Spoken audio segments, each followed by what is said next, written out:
ഗാസയിൽ പൂർണ്ണ അധിനിവേശത്തിന് ഒരുങ്ങുകയാണ് ഇസ്രായേൽ. സ്വന്തം സൈന്യത്തിന്റെയും ജനങ്ങളുടെയും വരെ എതിർപ്പ് അവഗണിച്ചാണ് ഗാസ സിറ്റി കൂടി പിടിച്ചെടുത്തത്. ഫലസ്തീനികളെ പാടെ കൂടിയൊഴിപ്പിച്ച് ഗാസയുടെ പൂർണ്ണ നിയന്ത്രണം കൈയാളാനുള്ള ബെഞ്ചമിൻ നെതന്യാഹുവിന്റെ തീരുമാനം. വെടിനിർത്തലും യുദ്ധവിരാമവും വേണമെന്ന ആവശ്യം അന്താരാഷ്ട്ര സമൂഹം ശക്തമാക്കുമ്പോഴാണ് അധിനിവേശ നീക്കം ഇസ്രായേൽ കടുപ്പിക്കുന്നത്.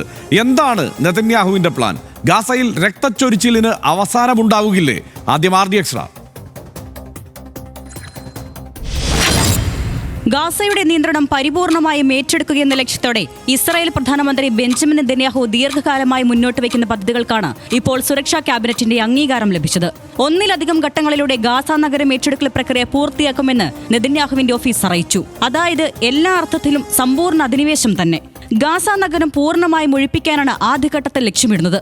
ഇതിന് അവസാന തീയതിയായി കണക്കാക്കുന്നത് ഒക്ടോബർ 7 ഇസ്രായേലിനെതിരായ ഹമാസ് ആക്രമണത്തിന്റെ വാർഷിക ദിനം കൂടിയാണ് ഒക്ടോബർ 7.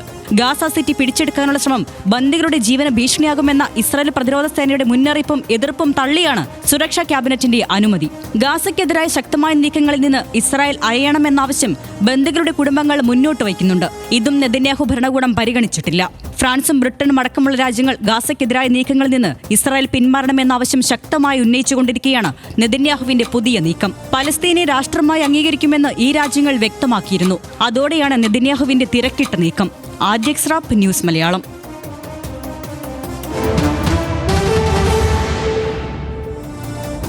എന്താണ് ഇസ്രായേലിന്റെ പദ്ധതി? ഗാസ സിറ്റിയുടെ നിയന്ത്രണം കൂടി ഏറ്റെടുക്കുമെന്ന് നെതന്യാഹുവിന്റെ ഓഫീസിന്റെ പ്രസ്താവന. ഗാസ സിറ്റി ഏറ്റെടുക്കലും ഒഴിപ്പിക്കലും ഒക്ടോബർ 7 പൂർത്തിയാക്കാൻ നീക്കുമെന്നാണ് സൂചന. തീയതിയോ പദ്ധതിയോ സംബന്ധിച്ച് വ്യക്തമായ പ്രഖ്യാപനം നെതന്യാഹു നടത്തിയിട്ടില്ല. യുദ്ധമേഖലയ്ക്ക് പുറത്ത് മാനുഷിക സഹായ വിതരണം എന്ന് സൂചിപ്പിച്ചെങ്കിലും വ്യക്തതയില്ല. ഹമാസുമായുള്ള യുദ്ധം അവസാനിപ്പിക്കുന്നതിന് ഇസ്രായേൽ മുന്നോട്ട് വയ്ക്കുന്നത് 5 വ്യവസ്ഥകളാണ്. ഹമാസിന്റെ നിരായുധീകരണം, ബന്ദികളെ തിരികെ എത്തിക്കൽ, ഗാസ മുനമ്പിൽ നിന്ന് ഹമാസിന്റെ പിന്മാറ്റം, ഗാസ മുനമ്പിൽ ഇസ്രായേലിന്റെ സുരക്ഷാ നിയന്ത്രണം, ഹമാസോ പലസ്തീൻ അതോറിറ്റിയോ അല്ലാത്ത ബദൽ ഭരണകൂടം. ഗാസയുടെ 75% ഭാഗവും ഇപ്പോൾ തന്നെ ഇസ്രായേൽ പ്രതിരോധ സേനാ നിയന്ത്രണത്തിലാണ്. മധ്യ ഗാസയിലെ അഭയാർത്ഥി ക്യാമ്പുകളും ഗാസ സിറ്റിയുമാണ് അവശേഷിക്കുന്നത്. 8 ലക്ഷം ആളുകളുള്ള ഗാസ സിറ്റി പൂർണ്ണമായി ഒഴിപ്പിക്കാൻ സൈനിക നടപടി വേണ്ടിവരാം. ഗാസയുടെ നിയന്ത്രണം ഏറ്റെടുക്കുമ്പോൾ എങ്കിലും ഭരിക്കാൻ താല്പര്യമില്ല എന്നാണ് നെതന്യാഹു പറയുന്നത്. സുഹൃത്ത് ലിസ്റ്റിലുള്ള ഏതെങ്കിലും അറബ് രാജ്യങ്ങൾക്ക് ഭരണം കൈമാറും എന്നാണ് നെതന്യാഹു പറയുന്നത്. ഇസ്രായേലിൽ തന്നെ പക്ഷേ ശക്തമായ എതിർപ്പ് ഈ തീരുമാനത്തിനെതിരെയുണ്ട്. ഗാസയുടെ പൂർണ്ണ നിയന്ത്രണം ഏറ്റെടുക്കുന്നതിൽ എതിർപ്പറിയിച്ച് IDF മേധാവി ഇയാൽ സാമിർ തന്നെ രംഗത്തെത്തി. ജീവനോടെയുണ്ടെന്ന് വിശ്വസിക്കുന്ന 20 പേരടക്കം 50 ബന്ദികളെ തിരിച്ചെത്തിക്കുന്നതിൽ തിരിച്ചടിയാകും. സൈനിക നടപടി ശക്തമാക്കുന്നതിൽ പ്രതിഷേധവുമായി ബന്ദികളുടെ കുടുംബങ്ങളും രംഗത്തെത്തി. ഉടൻ വെടിനിർത്തൽ വേണമെന്ന നിർദ്ദേശത്തിന് അഭിപ്രായ വോട്ടെടുപ്പിൽ മുൻതൂക്കമുണ്ട്. നെതന്യാഹുവിന്റെ നീക്കം ബന്ദികൾക്ക് വധശിക്ഷ നൽകുന്നതിന് തുല്യം എന്നാണ് ജനങ്ങൾ പറയുന്നത്. വ്യക്തമായ പദ്ധതിയില്ലാതെ സൈനികരുടെ ജീവൻ സർക്കാർ നഷ്ടപ്പെടുത്തുന്നു എന്നുമാണ് ആക്ഷേപം. ഇസ്രായേൽ തീരുമാനം ബന്ദികളെ ബലിയർപ്പിക്കുന്നതിന് തുല്യമാണെന്ന് ഹമാസും പറയുന്നുണ്ട്. അന്താരാഷ്ട്ര സമൂഹം ഉത്തരവാദിത്വം നിറവേറ്റണം എന്ന് തുർക്കി ആവശ്യപ്പെട്ടു. യുദ്ധം അവസാനിക്കുകയല്ല, കൂടുതൽ രക്തച്ചൊരിച്ചിലാകും ഫലം എന്നാണ് ബ്രിട്ടൻ പറയുന്നത്. ഇസ്രായേലിലേക്കുള്ള സൈനിക ഉപകരണ കയറ്റുമതി താൽക്കാലികമായി നിർത്തിവച്ചിരിക്കുകയാണ് ഇപ്പോൾ ജർമ്മനി. സനീഷ്, ഇതിപ്പോൾ അതായത് ഗസയിലെ ചിത്രങ്ങൾ, ദൃശ്യങ്ങൾ, ആ വീഡിയോസ് ഒന്നും പരമാവധി കാണാതിരിക്കാനാണ് ഞാൻ ശ്രമിക്കാറ്. കാരണം അത്ര സങ്കടകരമായ പട്ടിണിയുടെ മരണത്തിൻ്റെ ദൃശ്യങ്ങളാണ് അവിടെ നിന്ന് വരുന്നത്. ഈ കാലത്ത് നമ്മൾ ജീവിച്ചിരിക്കുന്ന ഈ കാലത്ത് ഒരു മനുഷ്യവംശം ഇത്രയും ഭീകരമായി ആക്രമിക്കപ്പെടുകയും ഇത്രയും ക്രൂരമായി പരിഗണിക്കപ്പെടുകയും ഒക്കെ ചെയ്യുന്നു എന്നുള്ളത് ഏറ്റവും സങ്കടകരമായ ഒരു സാഹചര്യമായി നമുക്ക് മുന്നിലുണ്ട്. അപ്പോൾ ഇനിയും മാസങ്ങൾ നീളുന്ന ഒരു യുദ്ധത്തിലേക്ക് കൂടി കടക്കാനാണ് ഇസ്രായേൽ ഈ ഘട്ടത്തിൽ തീരുമാനിക്കുന്നത്. ഇപ്പോഴും ഇവിടെ ഭക്ഷണത്തിന് കാത്തു നിൽക്കുന്നവർക്ക് നേരെ വെടിയുതിർക്കുന്ന ദൃശ്യങ്ങൾ നമുക്ക് കാണാം. അപ്പോഴാണ് ഇനിയും ഒരു യുദ്ധത്തിലേക്ക് പോകാൻ ഇസ്രായേൽ തീരുമാനിക്കുന്നത്. ഇയാളൊരു സൈക്കോ ആണ് ഹർഷ. അതായത് ഒരു എക്സ്ട്രീം സൈക്കോ ആണ് ഈ ബെഞ്ചമിൻ നെതന്യാഹു. അതായത് നമ്മുടെ പഠിച്ചിട്ട് അല്ലെങ്കിൽ നമ്മൾ കണ്ടിരിക്കുന്ന ലോകത്തെ ഏറ്റവും ക്രൂരനായ ഭരണാധികാരി എന്ന് പറയുന്നത് ഹിറ്റ്ലറെയാണല്ലോ. ഈ ഹിറ്റ്ലറെ ബഹുദൂരം പിന്തള്ളി കഴിഞ്ഞു ഇയാൾ ഇപ്പം തന്നെ. അതായത് ഹിറ്റ്ലർക്ക് ലോകചരിത്രം എന്ന് പറയുന്ന പുസ്തകത്തിൽ ഒരു 10 പേജുണ്ടെങ്കിൽ ഇയാൾക്ക് 100 പേജ് ഉണ്ടാവും ഇയാളുടെ അതിക്രമങ്ങൾ എഴുതി വെക്കാനാണെങ്കിൽ. കാരണം ഹിറ്റ്ലറെ അത്രമാത്രം 100% അല്ലെങ്കിൽ ഇരട്ടിയിലേറെ ഹിറ്റ്ലറുടെ ക്കാൾ വലിയ ഹിറ്റ്ലറായി ബെഞ്ചമിൻ നെതന്യാഹു എന്ന ഈ സൈക്കോ മാറി എന്ന് പറയുന്നതിൽ യാതൊരു കാര്യവുമില്ല. കാരണം ഹർഷൻ ഇപ്പോൾ പറഞ്ഞല്ലോ, അൽ ജസീറയുടെ പേജ് ഞാൻ ഇൻസ്റ്റയിൽ ഞാൻ അൺഫോളോ ചെയ്തു. കാരണം ഇതെപ്പോൾ തുറന്നാലും വരുന്നത് അങ്ങേയറ്റം ട്രൊമാറ്റിക്കായുള്ള വിഷ്വൽസാണ്, ഒരു രക്ഷയുമില്ല. അപ്പോൾ ഞാൻ വിചാരിക്കുകയാണ്, ഇവിടെ പോയിട്ട് ഇപ്പോൾ ഈ ഗാസ സിറ്റി പിടിക്കാനായിട്ട് അവിടെ ചെന്നിരിക്കുകയാണ്, ട്രൂപ്പൊക്കെ അങ്ങോട്ട് മൂവ് ചെയ്തിട്ടുണ്ട്, അവിടെ സംവിധാനങ്ങളൊക്കെ ഇസ്രായേൽ സേനയൊക്കെ അങ്ങോട്ട് പോയിരിക്കുകയാണ്. ഈ മനുഷ്യർ ഇത് കാണുന്നുണ്ടാവില്ല, ഈ കുട്ടികളെ ഭക്ഷണം, അതായത് എന്തിൻ്റെ പേരിലാണ് ഈ നടക്കുന്നതെന്ന് ആലോചിക്കൂ. 1200 ആളാണ് ഈ ഹമാസിൻ്റെ ആക്രമണത്തിൽ കൊല്ലപ്പെട്ടത്. 1200 ആളുകൾ. ഇപ്പോൾ എത്ര ആളുകളായി? 61,000 ആളുകളെയാണ് ഒഫീഷ്യൽ കണക്ക് പറയുന്നത്. 61,000 അല്ല, അത് 61,000-ൽ 18,500 പേര് കുട്ടികളാണ്. 18,500 കുട്ടികൾ. ഇന്നിപ്പോൾ ഞാൻ വരുമ്പോൾ ഗാർഡിയനിലൊരു ലേഖനം വായിച്ചത്, ഒരു ജേർണലിസ്റ്റ് എഴുതിയ ലേഖനം വായിച്ചത്, സത്യത്തിൽ ഈ 61,000 ആളുകളാണ് കൊല്ലപ്പെട്ടത് പലസ്തീനിൽ എന്നത് തെറ്റായ കണക്കാണെന്നാണ് അവർ പറയുന്നത്. അവരല്ല പറയുന്നത്, അവർ കോട്ട് ചെയ്ത് പറയുന്നത് യഥാർത്ഥ കണക്ക് അതിൻ്റെ എത്രയോ ഇരട്ടിയാണത്രേ.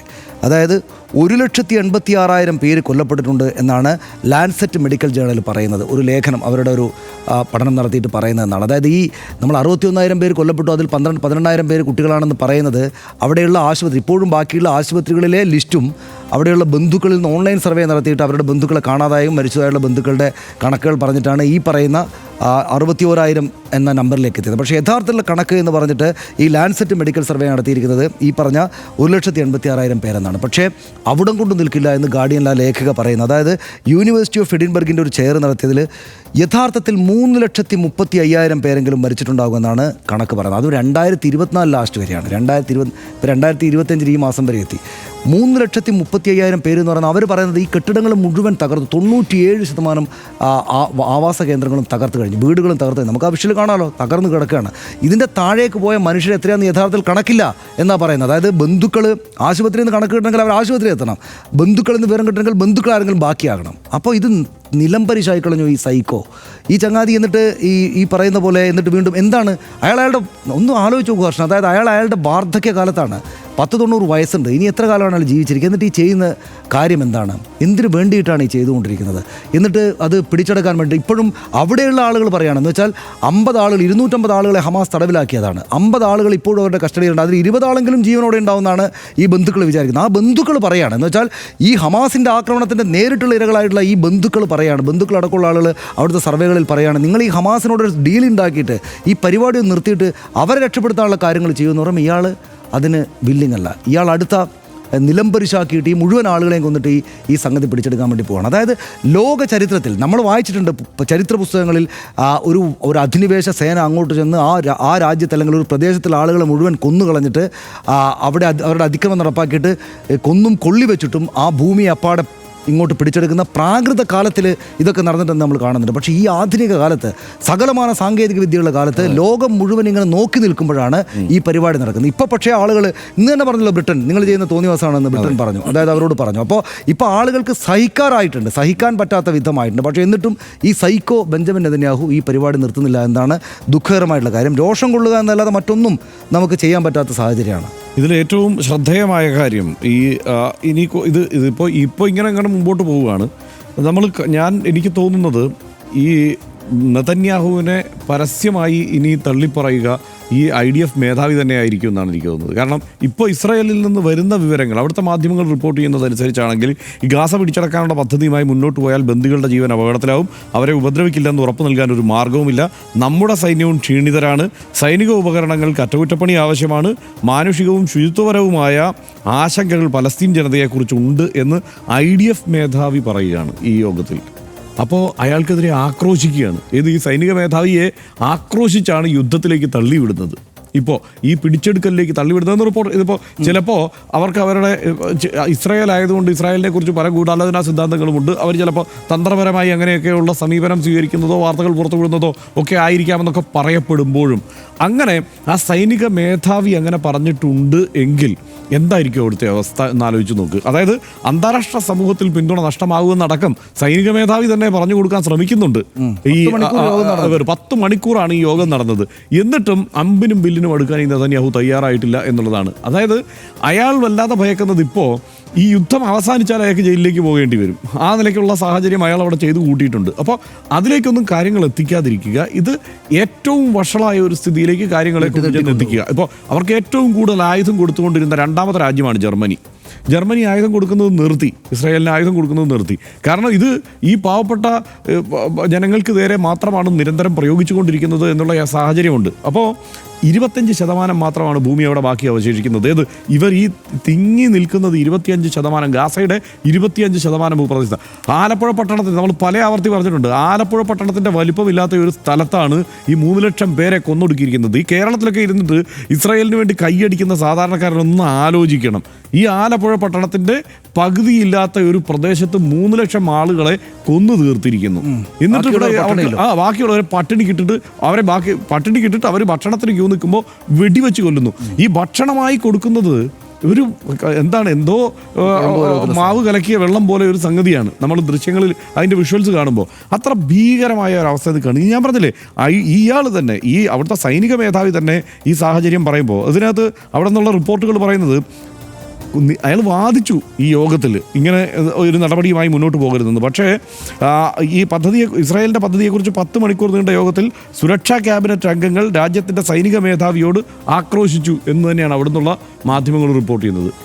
അതായത് അങ്ങനെ ഒരു ആലോചനയെ വേണ്ട, ഭരണകൂടത്തിന് ഈ ഗാസയെ നശിപ്പിച്ച് തീർക്കണം. എന്നിട്ട് ഏതെങ്കിലും ഒരു അറബ് രാജ്യത്തിന്, ആ സൗഹൃദമുള്ള അറബ് രാജ്യത്തിന് ഈ പ്രദേശം കൈമാറാൻ.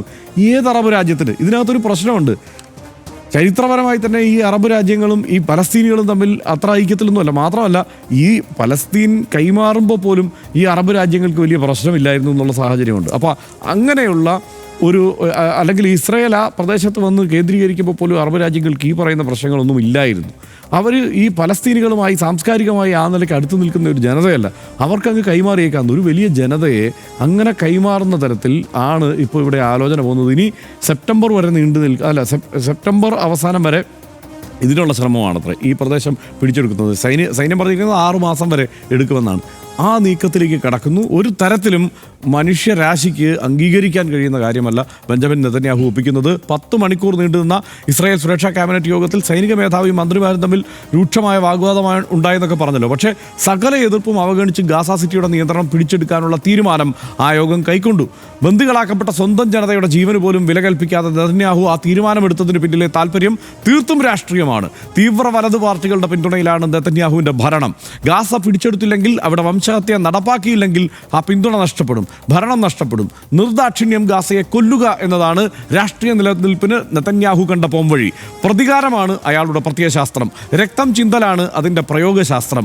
ഒരു സമൂഹത്തെ ആകെ ഭൂമുഖത്ത് നിന്ന് തുടച്ചു നീക്കാൻ പദ്ധതി ഇടുന്നത്, വേണ്ടി വന്നാൽ വംശഹത്യ പോലും നടത്തുമെന്ന് ഭീഷണിപ്പെടുത്തുന്നത് ചരിത്രത്തിൻ്റെ ഏറ്റവും ദാരുണമായ ഇരുൾ തിരകളിലൂടെ ഒരിക്കൽ കടന്നുപോയവരുടെ പിന്മുറക്കാർ തന്നെയാണ് എന്നത് കാലത്തിൻ്റെ വിധി വൈപരീത്യമാണ്. കണ്ണേ മടങ്ങുക എന്ന് മാത്രം കഠിന മനസ്സോടെ RDX പറയുന്നു. ലോക മനസാക്ഷിക്ക് ഈ കൊടും കൃത്യങ്ങൾക്കെതിരെ ഫലപ്രദമായി ഇടപെടാനായെങ്കിൽ എന്ന് പ്രത്യാശിക്കുകയും ചെയ്യുന്നു. ഇടവേളയിൽ